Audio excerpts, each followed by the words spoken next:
महाकुंभ नगर की ओर बढ़ रहे ये साधु संत और नागा सन्यासी श्री रमता पंचदशनाम आवाहन अखाड़े के हैं। झूमते गाते साधु संत जैसे आगे बढ़ रहे हैं, उनका उत्साह और अधिक बढ़ रहा है। इस यात्रा का जगह जगह पर श्रद्धालुओं और महाकुंभ प्रशासन ने भव्य स्वागत किया। भारतीय संस्कृति और परंपरा से जुड़े महाकुंभ का धार्मिक और आध्यात्मिक दृष्टि से विशेष महत्व है। प्रयागराज में जनवरी 2025 में आयोजित होने जा रहे महाकुंभ में जन आस्था के सबसे बड़े आकर्षण 13 अखाड़ों का महाकुंभ नगर में प्रवेश का सिलसिला लगातार आगे बढ़ रहा है। त्रिवेणी के तट पर लगने जा रहे आस्था के महासमागम में सनातन धर्म के वैभव के प्रतीक अखाड़ों की बसावट अब तेज हो गई है। 13 अखाड़ों में सबसे पहले अस्तित्व में आए श्री पंचदशनाम आवाहन अखाड़े का महाकुंभ नगर छावनी में प्रवेश हो गया।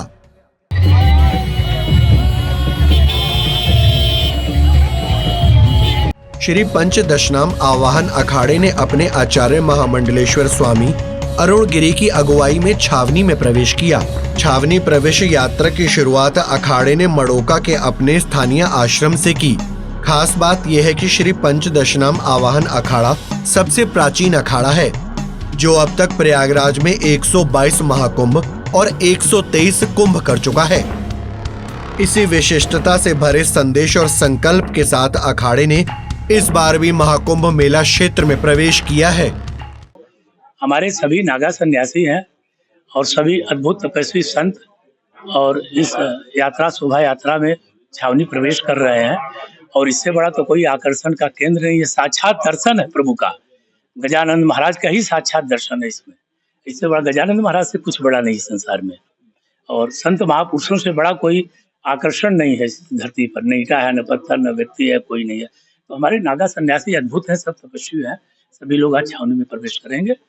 विभिन्न मार्गों से होते हुए अखाड़े ने पांटून पुल से अपनी छावनी में प्रवेश किया। अखाड़े की इस छावनी में प्रवेश यात्रा ने 1 दर्जन से अधिक महामंडलेश्वर और 51 श्री महंतों के अलावा बड़ी संख्या में नागा सन्यासी शामिल हुए। विशेष रूप से हमारे जो दिग्विजय निशान है, जो हमारी प्राचीन परंपरा है, और देवता है जो घोड़े पर बैठकर चलते हैं, दिग्विजय निशान के साथ डंका बजता रहता है। और विद्वान आचार्य जो हमारे अखाड़े के पुरोहित है, उनके द्वारा उस मार्ग को ऊपर अक्षत के द्वारा पवित्रीकरण किया जाता है।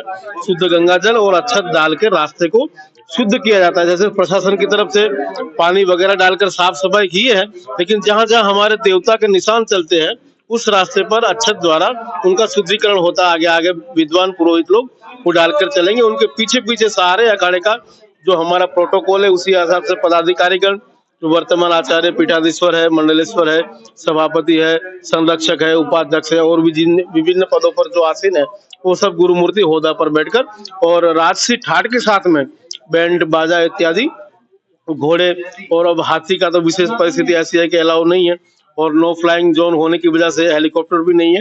लेकिन हमारे अखाड़े की तरफ से ये व्यवस्था भी की गई थी, लेकिन प्रशासन का भी हमने सम्मान रखा। उन्होंने बता दिया नो फ्लाइंग जोन, इसलिए हमने उनको मना कर दिया। इस भव्य छावनी प्रवेश यात्रा में रथों पर सवार महामंडलेश्वर के अलावा घोड़ों और ऊंटों पर सवार नागा सन्यासी श्रद्धालुओं के लिए आकर्षण का केंद्र बने। प्रवेश यात्रा में सबसे आगे अखाड़े के देवता भगवान गजानन का रथ था। इसके बाद अखाड़े के पंच परमेश्वर रमता पंच थे। रमता पंच के बाद अखाड़े के आचार्य महामंडलेश्वर का रथ चल रहा था। इस प्रवेश यात्रा में संतों की तरफ से वृक्ष लगाओ, सृष्टि बचाओ के उद्घोष भी किए जा रहे थे। इस अखाड़े का मूल उद्देश्य सनातन धर्म का प्रचार प्रसार और धर्म की रक्षा करना है। इसके साथ ही अखाड़े ने पर्यावरण की रक्षा का भी संकल्प लिया है, और इसीलिए वृक्ष लगाओ सृष्टि बचाओ का संदेश भी दिया जा रहा था। और इसी अभियान के तहत महाकुंभ में इस बार अखाड़े में आने वाले भक्तों को प्रसाद के रूप में 51,000 फलदार पौधे भी बांटे जाएंगे।